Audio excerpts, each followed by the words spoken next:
بسم اللہ الرحمن الرحیم۔ سیرت النبی کی ایک نئی قسط لے کر آپ کے سامنے حاضر ہوئے ہیں۔ چونکہ ہمارا سلسلہ چل رہا تھا کہ صحابہ کرام کو کس طریقے سے مشرکین مکہ تکلیف میں مبتلا کرتے تھے، اس میں دو صحابہ کرام کا واقعہ گزشتہ ویڈیو میں نے ذکر کر دیا تھا۔ آج ہم آپ کے سامنے ایک مشہور و معروف صحابی حضرت عمار بن یاسر رضی اللہ تعالیٰ عنہ کا واقعہ آپ کے سامنے ذکر کریں گے۔ حضرت عمار بن یاسر کون تھے؟ پہلے ان کی مختصر سی تاریخ آپ کے سامنے ذکر کرتا ہوں۔ حضرت عمار کے والد یاسر جو تھے، ان کے دو بھائی تھے، حارث اور مالک۔ یہ اپنے ایک مفقود الخبر بھائی یعنی ایک گمشدہ بھائی کی تلاش میں یہ لوگ یمن سے نکلے اور اپنے بھائی کی تلاش کرتے کرتے یہ لوگ مکہ آ گئے۔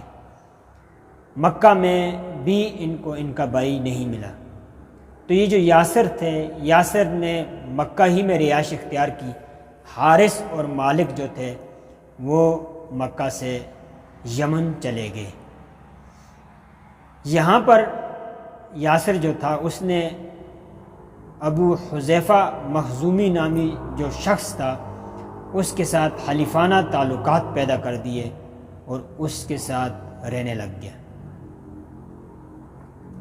تو یہ جو ابو حذیفہ مخزومی تھا، اس کی ایک کنیز تھی سمیہ بنت خیاط نامی۔ تو یہ ابو حذیفہ مخزومی نے یاسر کی شادی ان سے کرا دی، یعنی سمیہ بنت خیاط سے کرا دی۔ تو حضرت یاسر کا بچہ پیدا ہوا سمیہ بن خیاط سے، آپ نے ان کا نام عمار رکھا، تو عمار بن یاسر۔ جب اسلام ظاہر ہوا، نبی اکرم صلی اللہ علیہ وسلم نے اسلام کا اعلان کیا، حضرت عمار بن یاسر نے اسلام قبول کر لیا، اور آپ کی والدہ حضرت سمیہ نے بھی اسلام قبول کر لیا۔ اب کفار کیا کرتے تھے؟ ابو حذیفہ مخزومی بھی چل پسا۔ اب کفار ان کو تکلیف دیتے تھے اور طرح طرح سے ستاتے تھے، اتنی زیادہ تکلیف پہنچاتے تھے کہ گرم قسم کے پتھر، اور ان کو دھوپ میں پہلے گرم کیا جاتا، پھر ان پتھروں کے اوپر ان کو لٹایا جاتا، اور لوہے کی زنجیریں آپ کے گلے پر ڈال دی جاتی، اور اس کے ذریعے سے آپ کو گھسیٹا جاتا، اور طرح طرح سے آپ پر تکلیف ڈالی گئی۔ تو نبی اکرم صلی اللہ علیہ وسلم کا ایک دفعہ یہاں سے گزر ہوا، تو آپ نے حضرت عمار کے سر پہ ہاتھ رکھا اور فرمایا، یا نارو کونی بردن و سلامہ علی آل عمار کما کنتی علی ابراہیم۔ اے آگ، آپ آل یاسر پر ٹھنڈی ہو جا اور سلامتی والی بن جا، جس طریقے سے حضرت ابراہیم پر تو سلامتی والی اور ٹھنڈی ہو گئی تھی۔ اور نبی اکرم صلی اللہ علیہ وسلم فرماتے، اے آل یاسر، صبر کریں صبر کریں صبر کریں۔ حضرت علی رضی اللہ تعالیٰ عنہ فرماتے ہیں کہ نبی اکرم صلی اللہ علیہ وسلم نے فرمایا کہ حضرت عمار اور آل یاسر سر سے لے کر پاؤں تک اسلام میں، ایمان میں ڈوبے ہوئے تھے۔ ان بدبختوں نے ان کو بہت ساری تکالیف میں مبتلا کیا۔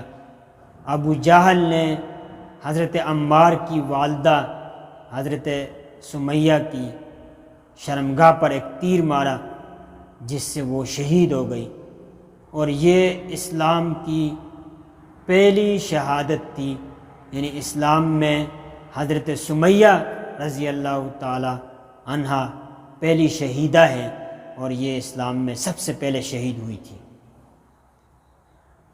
اور آپ کے والد یعنی حضرت عمار کے والد یاسر آپ کی والدہ کی شہادت سے پہلے ہی انتقال فرما گئے تھے، اسی غم کے اندر۔ اور حضرت عمار رضی اللہ تعالیٰ عنہ پر اس طرح تکالیف پہنچائے گی۔ ایک دفعہ حضرت عمر رضی اللہ تعالیٰ عنہ تشریف فرما تھے، حضرت عمار تشریف لائے، تو حضرت عمر رضی اللہ تعالیٰ عنہ نے مسند سے اٹھ کر آپ کو وہاں بٹھایا۔ حضرت عمار کبھی کبھی اپنی پشت جب لوگوں کو دکھاتے تھے تو قسم قسم کے نشانات اور یعنی پیٹھ کو جو جلایا گیا تھا اس کے داغ لوگوں کو نظر آتے تھے۔ یعنی اتنی تکلیف آپ نے اسلام کی خاطر برداشت کی۔ اسی طریقے سے ایک صحابی ہیں حضرت خباب بن ارت رضی اللہ تعالیٰ عنہ، یہ بھی چونکہ غلام تھے، ان پر بھی طرح طرح کی تکالیف میں آپ کو مبتلا کیا گیا اور قسم قسم تکلیف آپ کو پہنچائی جاتی تھی۔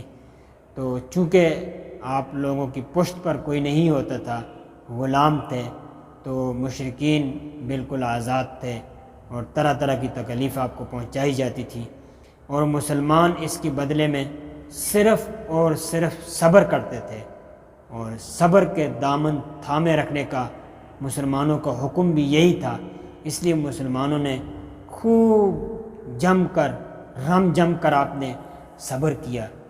پھر اللہ رب العزت نے ان کو وہ مقام اور مرتبہ دیا کہ خود قرآن پاک کے اندر اللہ رب العزت نے فرمایا اولئک هم المفلحون اولئک هم الراشدون رضی اللہ عنہم ورضوا عنہ، کہ یہ صحابہ سے میں راضی ہوں، یہ مجھ سے راضی ہیں، یہی فلاح پانے والے۔